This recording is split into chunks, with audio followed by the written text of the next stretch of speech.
The wound is where the light enters you. Rumi did not write these words as poetry. He wrote them as a warning and a promise. Because you cannot love deeply without first being broken open. And you cannot be broken open without first loving something that was never meant to stay.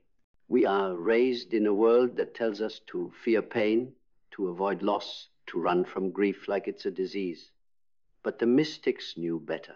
They knew that pain is the door to transformation, and love, true love, is not what comes without suffering. It's what survives it. The dance between pain and love is not a tragedy. It's a ceremony, a sacred spiral that every soul must step into if it ever wants to become real. Rumi called it a dance for a reason, because pain and love are not enemies. They are partners. One turns you toward the other. Pain softens your armor. Love sharpens your vision. And together, they teach you what it means to be alive. But most people, they only want half the song. They want love without the loss, joy without the ache, beauty without the blood. They want the rose, but not its thorns. They want the fire, but not the burn. And so they live in numbness, in half-life, in polite, performative connections where nothing ever gets too deep, too raw, too real. Because to go that deep would mean risking everything. And most people would rather stay safe than surrender. But you're not most people. You've tasted something in pain that others missed. You've seen something inside heartbreak that others looked away from. You've learned that there is a kind of pain that does not destroy but refines, a kind of grief that carves the soul into something sacred. Rumi knew this well.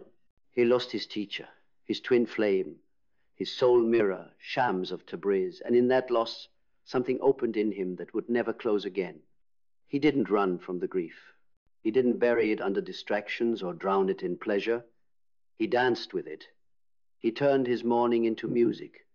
He let the ache become his altar. Because the deeper the sorrow carves into your being, the more joy you can contain.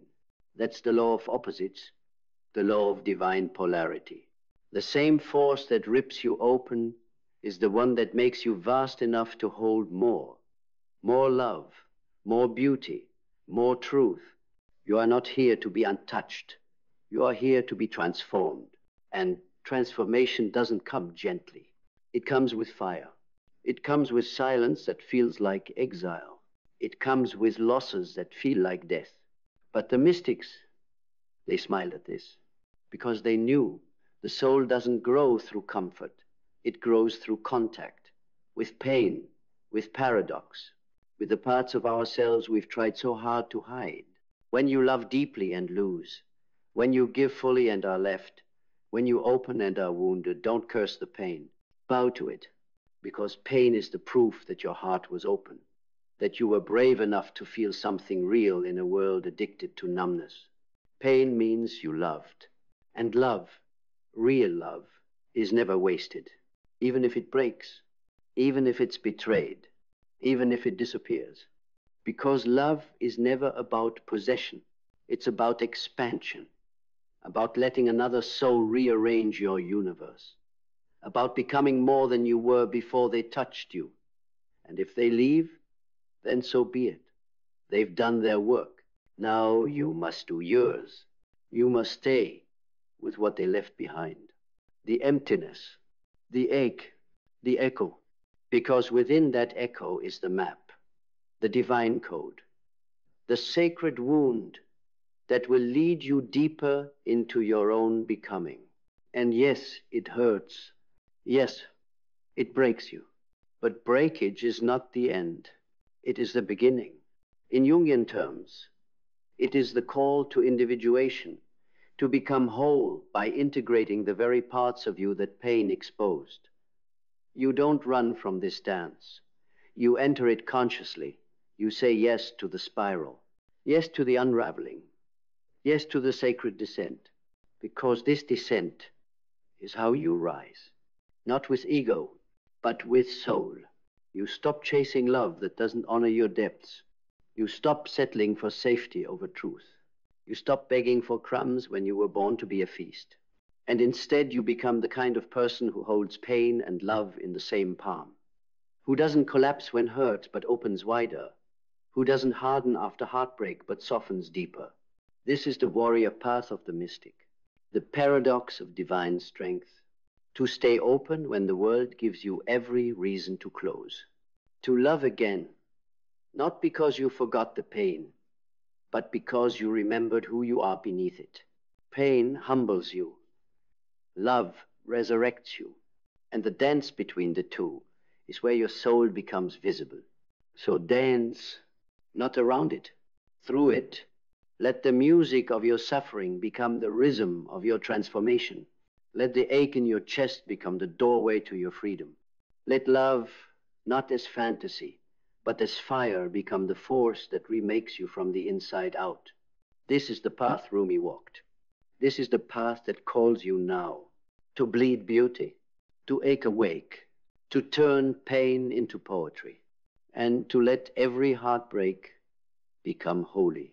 Because in the heartbreak is your opening. And in the opening is your initiation. There is a moment after the crying stops, after the pleading fades, after the silence finally settles, where you are left alone with yourself. No distractions, no illusions, just you and what's left. And in that moment, something miraculous happens. Not loud, not cinematic, quiet, subtle, sacred. You realize you're still here, still breathing, still witnessing, still capable of feeling. And that right there is where you begin again, not as who you were, but as who you were always meant to become. The pain didn't end you, it unveiled you.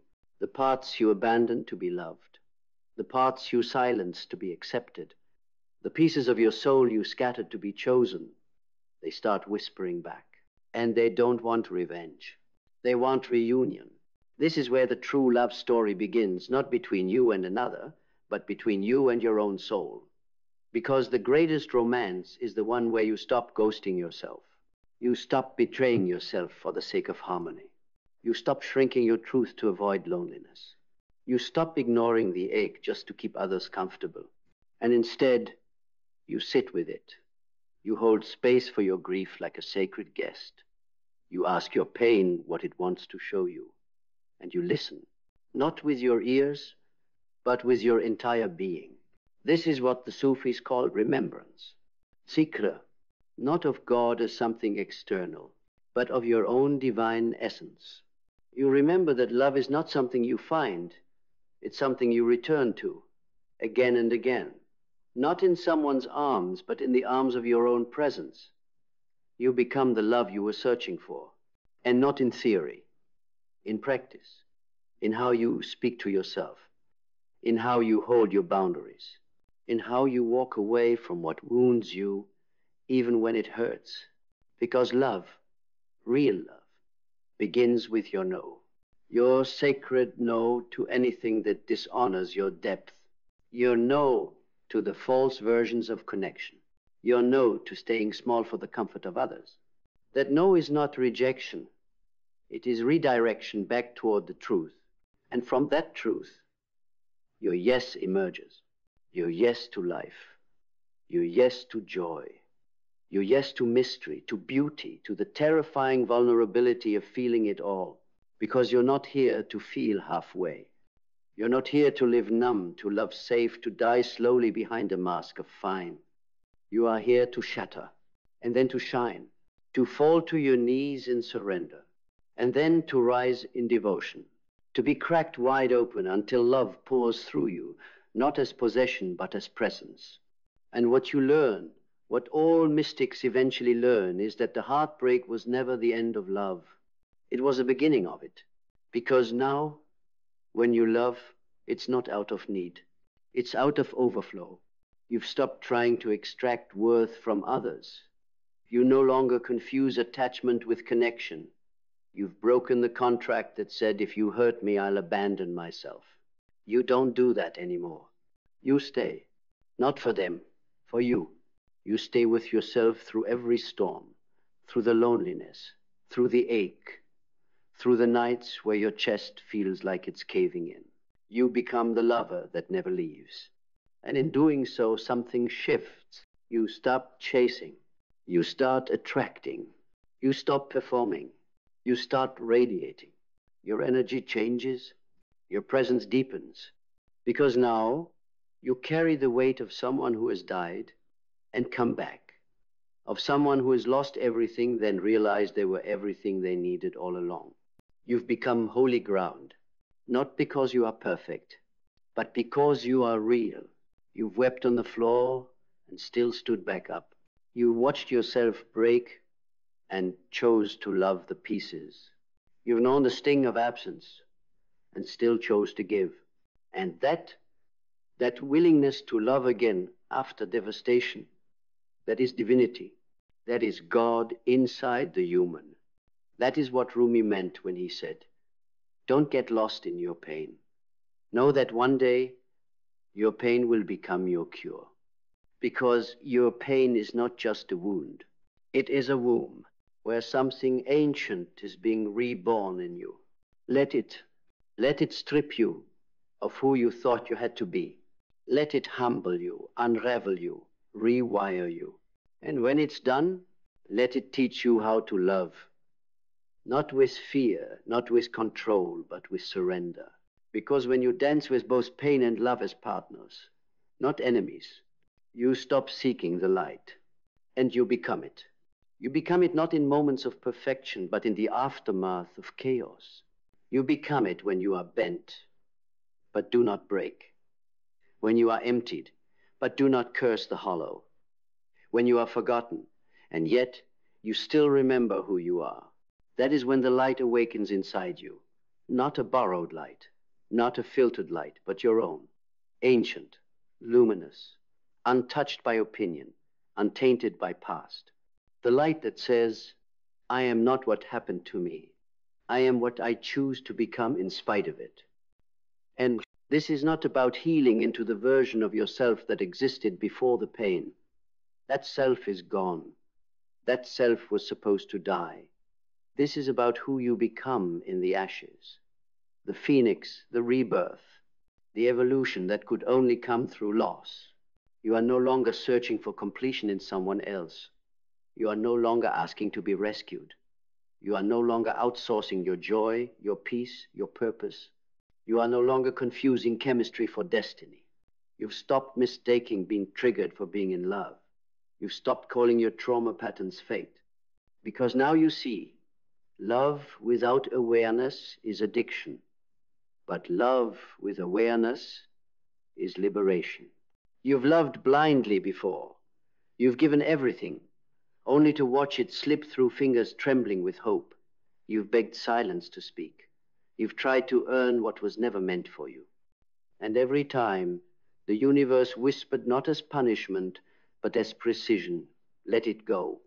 There is something more. And you fought that message. You raged against it. You cursed the sky and clutched the pieces of what you once called love. But eventually, you obeyed. You let go not with bitterness, but with reverence. You released the illusion, not because you stopped caring, but because you finally started caring for yourself. And that moment, that silent surrender, that was when the real healing began. Because healing isn't about never hurting again. It's about loving yourself through the hurt so deeply that it loses its power to define you. Now, the ache comes, and you no longer run. You sit with it. You ask, what are you here to teach me? And the pain becomes your guru. The heartbreak becomes your oracle. The loss becomes your lens. You stop needing others to behave a certain way for you to be at peace. You stop trying to control what was never yours to hold. You stop demanding love be a fortress when it was always meant to be a flow. Because love, true love, isn't possession. It's presence. It doesn't bind. It beholds. It doesn't cling. It reveres. It doesn't save you. It sees you. And you've seen yourself now through pain, through loss, through unbearable vulnerability. You've stood naked in your truth. And you didn't die. You rose. Not harder. Softer. Not colder, clearer, not detached, devoted to what is real, to what is whole, to what is holy. You understand now. The ones who broke you were not enemies. They were mirrors, carriers of the lessons your soul came here to learn. They were not the path, they were the push. And you blessed them for it, not because they were kind, but because they were necessary. You don't need an apology anymore. You don't need the closure. You don't need the explanation. You've made peace with the silence. You've turned pain into prayer. You've made a temple out of your grief. And now, every breath is sacred. Every heartbeat is a hymn. Every tear that once fell in the dark is now light on your skin because you stayed. You didn't abandon yourself when it got hard. You didn't abandon yourself when they did. You didn't abandon yourself when everything in you wanted to disappear. You stayed, and now you shine. Not because life is perfect, but because you are present, because you no longer run from your own depth, because you have walked the longest road there is from seeking love outside to finding it within. You are not finished. You are just beginning. You are not healed. You are healing. You are not invincible. But you are no longer afraid of being seen, being known, being cracked open by beauty or broken by truth. You are here, and that is enough. You are the dance between pain and love.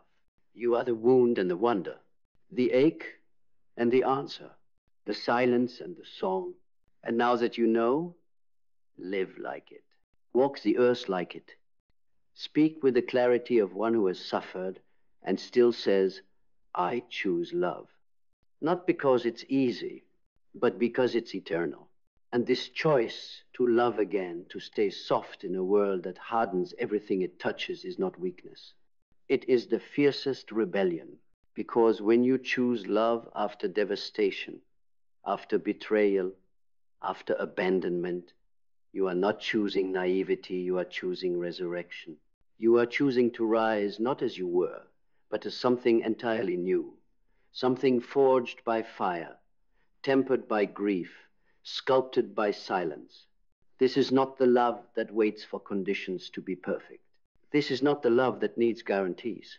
This is not the love that performs, manipulates, or clings.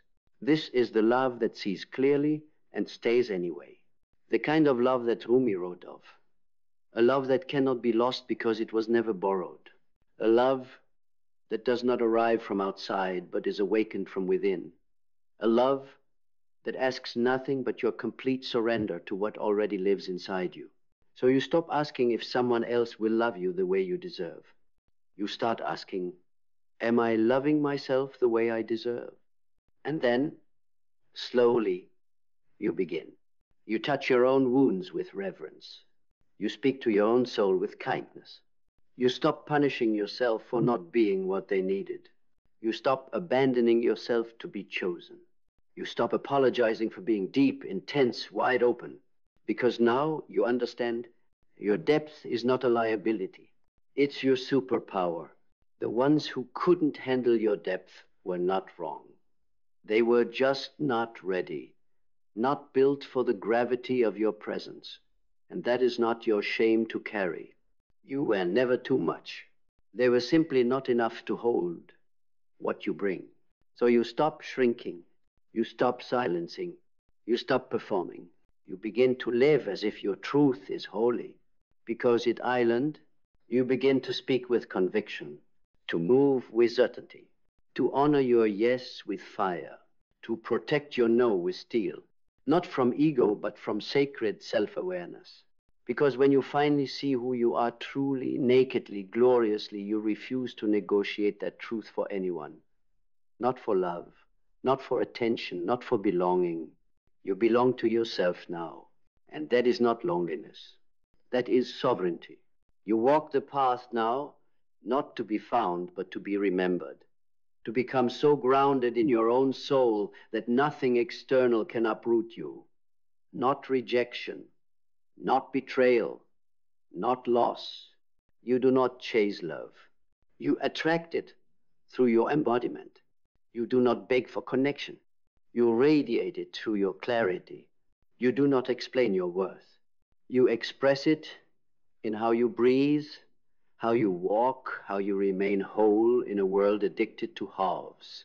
This is the Rumi way, the mystic way, to be shattered by beauty, broken by longing, pierced by presence, and still choose to love deeper. To sit in the ruins of a past self, look up at the stars bleeding through the cracks, and whisper more. More life, more love, more soul. Not less, not smaller, not safer, more. You become unafraid of pain, not because it no longer hurts, but because you've made peace with its purpose. It is the chisel, the mirror, the teacher, and you no longer resist a lesson. You receive it. You bow to it. And then you rise with it inside your bones. So now, when love comes again, and it will, you are ready. Not desperate, not addicted. Ready. Ready to receive, not consume. Ready to give, not prove. Ready to share, not surrender yourself. And if that love leaves again, you'll mourn, you'll weep, but you won't collapse because you're no longer building homes inside people. You've built one inside yourself. And it's warm, and it's wild, and it welcomes all of you, the broken, the brilliant, the becoming, because you no longer see your pain as a mistake. You see it as a map. You follow it not back into suffering, but forward into wholeness. And in that wholeness, you are finally free. Not untouchable, but unshakable. Not invulnerable, but fully alive. And that aliveness is the gift.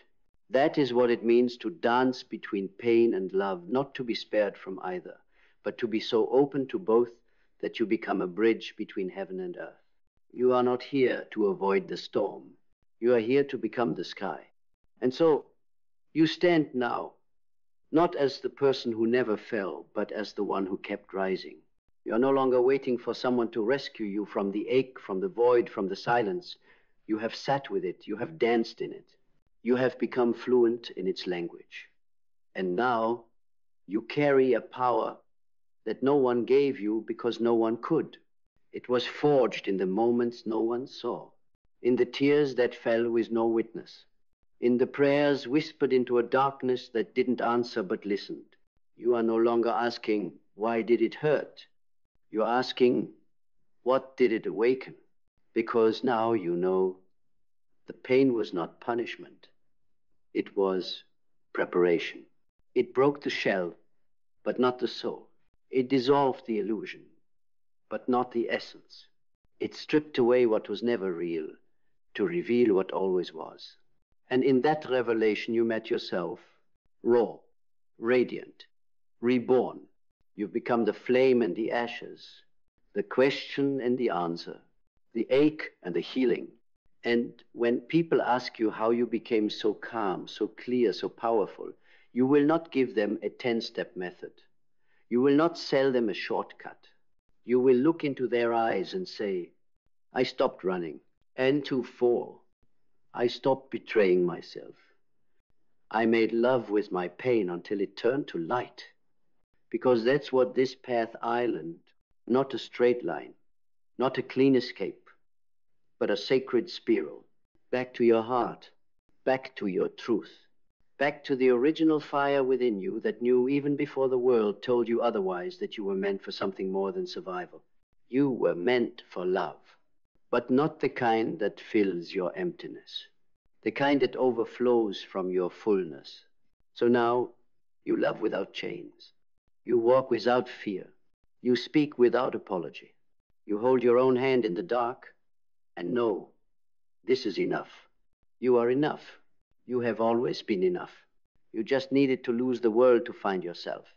And now that you have, you are no longer the one searching for the light. You are the one who is the light. And from this place, you love, you live, you lead, and above all, you remain.